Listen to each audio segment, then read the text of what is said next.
জিকিৰ জাৰি অসম চৰকাৰৰ সংৰক্ষণ কৰাৰ ব্যৱস্থাক আদৰণি অসম গৰিয়া পৰিষদ উৎফুল্লিত। খিলঞ্জীয়া মুছলমানৰ স্বাভিমানী জিকিৰ জাৰি অসম চৰকাৰে সংৰক্ষণ কৰাৰ বাবে ব্যৱস্থা লোৱাত উৎফুল্লিত হৈ পৰিছে সদৌ অসম গৰিয়া পৰিষদে। জিকিৰ জাৰিয়ে খিলঞ্জীয়া মুছলমানৰ আত্মপৰিচয় দাঙি ধৰি আহিছে। এই ক্ষেত্ৰত মুখ্যমন্ত্ৰী ডক্টৰ হিমন্ত বিশ্ব শৰ্মাই লোৱা বলিষ্ঠ ভূমিকাৰো শলাগ লয় গৰিয়া পৰিষদে। ইফালে 2016 চনৰ পৰা বন্ধ কৰি ৰখা আজান ফকীৰ বঁটা শীঘ্ৰে পুনৰ মুকলি কৰাৰ বাবে অসম চৰকাৰক দাবী জনাইছে গৰিয়া পৰিষদে। ইফালে জিকিৰ আৰু জাৰি গীতসমূহ অন্য খিলঞ্জীয়া ভাষালৈ অনুবাদ কৰাৰ বাবে অসম চৰকাৰে লোৱা পদক্ষেপকো আদৰণি জনাইছে অসম গৰিয়া পৰিষদৰ সভাপতি আব্দুল হামিদ আৰু কাৰ্যকৰী সভাপতি মইনুল হকে। হাজোৰ পৰা কমলাকান্ত দাসৰ ৰিপৰ্ট, প্ৰতিদিন লাইভ আছাম। আজি জিকিৰ আৰু জাৰি সংৰক্ষণৰ উপৰিও অসমৰ বিভিন্ন খিলঞ্জীয়া ভাষালৈ অনুবাদ কৰাৰ যি সিদ্ধান্ত মুখ্যমন্ত্ৰী মহোদয় ল'লে তাক আমি অসম গৰিয়া পৰিষদে আদৰণি জনাইছোঁ।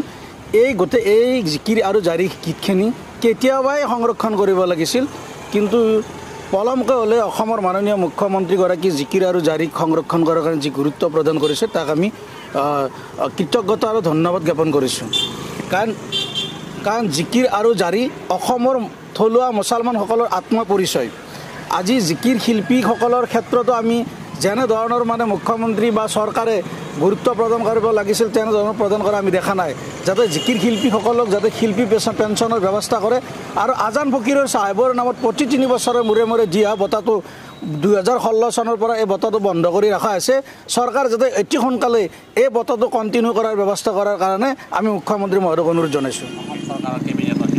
হয়, অসম চৰকাৰৰ অকল অসমীয়া মুছলমানৰ কাৰণে যিটো জিকিৰ জাৰি আমাৰ অসমীয়া মুছলমানৰ প্ৰাণ, এইটো অৱশ্যে শেহতীয়াভাৱে সিদ্ধান্তটো লৈছে, খুব ভাল কথা। এইটো কেতিয়াবাই হ'ব লাগিছিল। গতিকে আমি এই চকতে মাননীয় মুখ্যমন্ত্ৰী ডাঙৰীয়াক ধন্যবাদ জনাইছোঁ। এই যিটো জিকিৰ জাৰি সংৰক্ষণৰ যিটো কেবিনেটৰ সিদ্ধান্ত, অতি সোনকালে এইটো কাৰ্যকৰী কৰি আমাৰ অসমীয়া মুছলমানখিনিক উদ্ধাৰ কৰিব লাগে। কাৰণ আমাৰ এই লোক সংস্কৃতিৰ ভিতৰত জিকিৰ জাৰিটো আমাৰ চব কালচাৰৰ ভিতৰত আমাৰ জিকিৰ জাৰিয়ে মেইন। গতিকে জিকিৰ জাৰি আমি অসমীয়া মুছলমান। গতিকে এই জিকিৰ জাৰিত অধিক গুৰুত্ব দিব লাগে। শিল্পী পেঞ্চনৰো ব্যৱস্থা কৰিব লাগে। জিকিৰ জাৰিৰ যিখিনি শিল্পী আছে প্ৰায় হেৰাই যোৱাৰ উপক্ৰম হৈছে।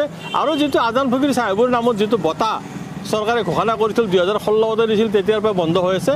এইটো 3 বছৰৰ মূৰে মূৰে কণ্টিনিউ কৰাৰ কাৰণে কেবিনেটত এটা সিদ্ধান্ত লৈ থ'ব লাগে। এইকাৰণেই যাতে এই সিদ্ধান্তটোৱে আমাৰ মানুহখিনি বুজি উঠিব বা আমাৰ মানুহখিনিৰ মাজত প্ৰচাৰ চলি থাকিব।